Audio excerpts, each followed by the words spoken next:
Hey everybody, this is John Siskovich from Farm Marketing Solutions, and I would like to talk today about what pages, 4 pages you should absolutely have on your farm website. Now, you can have more than 4 pages, absolutely, and I encourage it, and the 5th page being a blog, but not everybody wants to or has the time to keep a blog. But the 4 pages that your farm website should absolutely have, I want to cover with this tutorial. Now, if you think about the content that you're putting on your blog, or you're not your blog, your farm website, as any pamphlet, any brochure that you are going to hand out for your farm, what your website is a readily editable brochure that people are going to come for information about your farm. There are some really basic things that you want to cover with your website before you get in depth at all. Just to get you the skeleton, just to get you up and started before you dive into more information and optimizing your site and trying to drive traffic and all that other stuff. You want the basic information up there just to begin with. So that first page, we'll list all 4 and then we'll go through all 4 of them. So the first page is your home page, and you want to have that as a general overview of your website. Your next page is a contact page where this is where you list how to get in touch with you. You put your email address, your farm phone number, your actual physical address. If you sell at any markets, you might want to put the markets down here.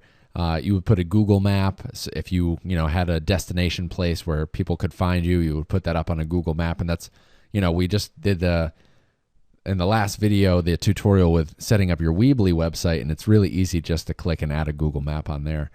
So you have your home site, your home page, your contact page, the About Us page. This is a good one.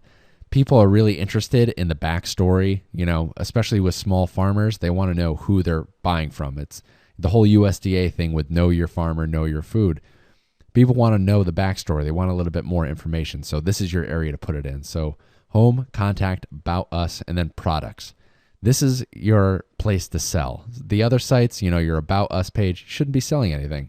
You should be giving the backstory, which makes people want to buy. It adds value. The products page is where you say, this is what we're selling. This is how much it costs. If you want to put your costs up there, if they fluctuate, you just put what you have available and when. And this is your sales page. So let's look at my website, foodcyclist.com, which is my farm website, and I'll show you my examples of how I've used all of these pages.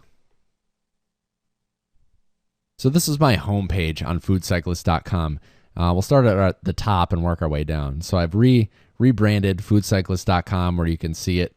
It's visible, has my name up there. It could be your farm name. This is called the title text, where the title of your farm would go, and you would put foodcyclistfarm.com or whatever farm.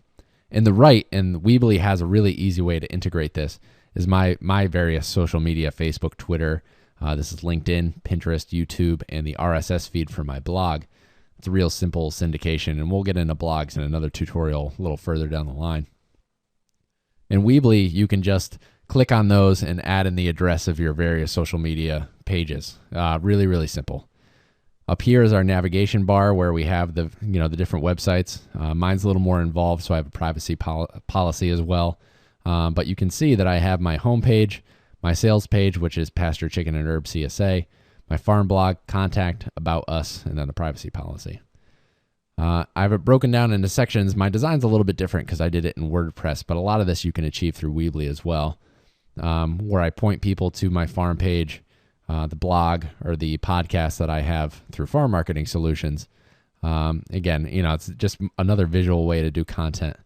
Yours might look a little bit more like this, where I have a basic information on our CSA, a link that clicks to the Pasture Chicken and Herb CSA page, my sales page. I have some visuals. It's good to have visuals, pictures, videos. They don't have to be finely polished. Any visual is better than no visual, and people respond way better to pictures and videos than they do to text. And I find that pictures is the good middle ground. Anybody can take pictures. There's so many ways to take digital pictures nowadays and upload them to your site. It's very simple. It doesn't take a lot of time. I made a 2013 CSA sign-up video, which is on there. It kind of explains my farm. And because I'm new to the area of farming and I'm selling myself as much as I am my farm, because I can't show people product right now, I can't walk out and say, here's a chicken.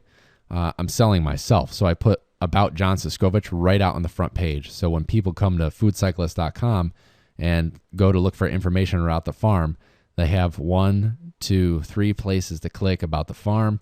They can go to the farm blog and learn about it. And down here, I'm selling myself. Now, I'm also on Instagram, which is another social media platform for sharing photography. And this is my Instagram feed. Whenever I take a picture with my phone and upload it to Instagram, which it automatically updates my website, and it automatically updates Facebook and Twitter as well. It's this great little circle of automatic updates. I only have to do one thing.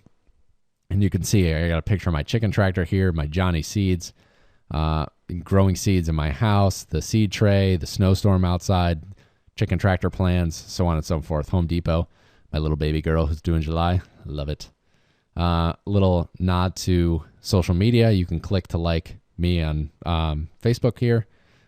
Facebook is definitely the at least one social media area where I think all farmers should be. That's where most of our clientele is. And then some recent posts and stuff down on the bottom. That's not completely necessary. I don't get a lot of clicks through this area, but I think it's still nice to have. On the side here, you can sign up for our newsletter, listen to the podcast, or look to past blog posts. But in general, I have the homepage be a general overview of the farm. If you could only hand people one 8x10 piece of paper, what information would you have on it? You have to keep it brief. You don't want them scrolling down forever in a day to get what information you want to have. This is kind of a brief overview, your upsell, your elevator pitch, your 30 seconds to say, here's my farm, here's what I have to sell, and here's why you're going to love it. And that hopefully will make them click through to something else to get more information. Now, we'll go over to my contact page. Now, this page right now is a little bit ugly. I am working on it, but it does have some pertinent information. Because I don't have a physical farm address, I'm renting an apartment and I have a farm somewhere else, I don't have a Google map on here where people can find me. I do have my P.O. Box information so people know that I'm in New Milford, and they can reach me through snail mail through that. I have my phone number up here. It's my farm phone, which I did through Google Voice. I have a cell phone number, which is separate, and I set up a free number through Google Voice that when people call this number, it forwards to my cell phone. And at certain hours of the day, it doesn't go to my cell phone, so it doesn't wake me up at night. It will go to my Gmail account and automatically transcribe it and send me a text message with that phone number, that phone message. It's really great. I also have links to my social media, Facebook and Twitter. And I have a form, which is easily added on through Weebly to put on a form there. There's the links right at the top with your name, email address, and a reCAPTCHA to make sure they're a human being instead of a robot, because I don't want to be spammed. We'll go over to the About Us section and click on that page. And this has little brief descriptors about, our bikes when we were going across the country. Who's Kate? Who is John?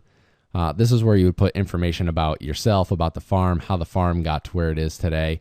A little behind the scenes of information that people really are interested and really like to see. Again, the USDA program, Know Your Farmer, Know Your Food, ride that train. They're spending a lot of money working that. You should work it as well. People want to become interested in food. That's how you're going to get the higher retail dollar, is by transparency, letting people know where their food's coming from, and developing some serious relationships with your customers. And you'll see, when I have these drop-down menus, that's just nested pages, other pages underneath, but my main pages are right on top here. So we got the home page, the contact page, About Us. Let's go over to my sales page. Some of the things I did on my sales page is I'm selling chicken shares, so every time I sell a share, I cross a chicken off. I have a video that sells my shares. I do the who, what, where, when, and why, and how much chicken. I have all the details of what I sell, how much it costs, where my pickup's going to be. I have a Google map for where the pickup's going to be with a place where you can click on for directions. It's really easy to embed a Google map. All my information here, several different options to have people sign up, just giving them ideas to pay me half now and half later, or split it up with a friend. You would think that they would, in general, customers come up with this by themselves, and some of them do. Some of them really like the suggestion and know that I'm open to that.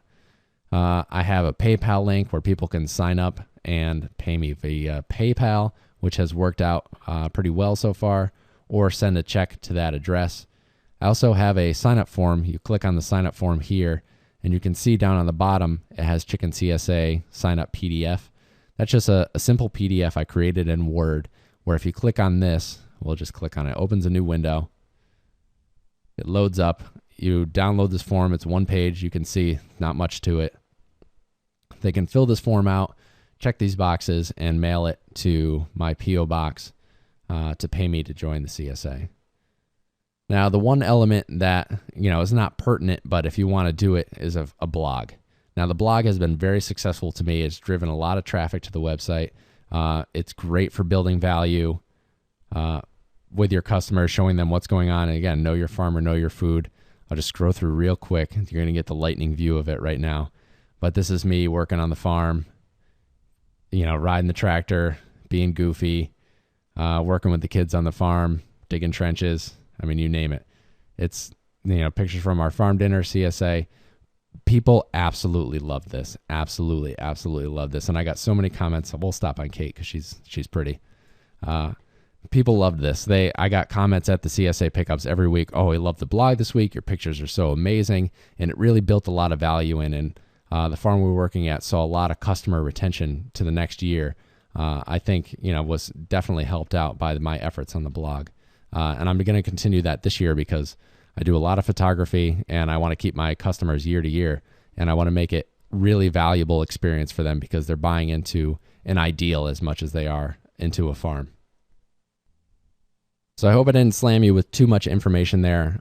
In case I did, you could replay the video or go to farmmarketingsolutions.com/farm-website.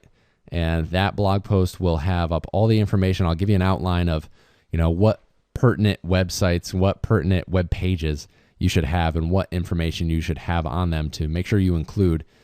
Can't tell you with visiting farms across the country how many times I went to a farm website it was a farm that wanted to be found, but didn't have that information up there of where to contact them, where to find them, where they were selling their various products. Not every farm this isn't going to work for every farm because some people sell to institutions and don't want to be found.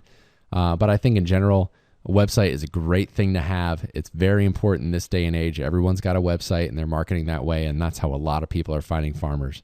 I wouldn't say it if it wasn't working for me directly. It's how I'm establishing my business. It's how I've helped other farms grow. And I completely believe in it. So I hope this helps out. Visit the website and please get in touch if you have any question. Again, this is John Siskovich from Farm Marketing Solutions. Thank you so much.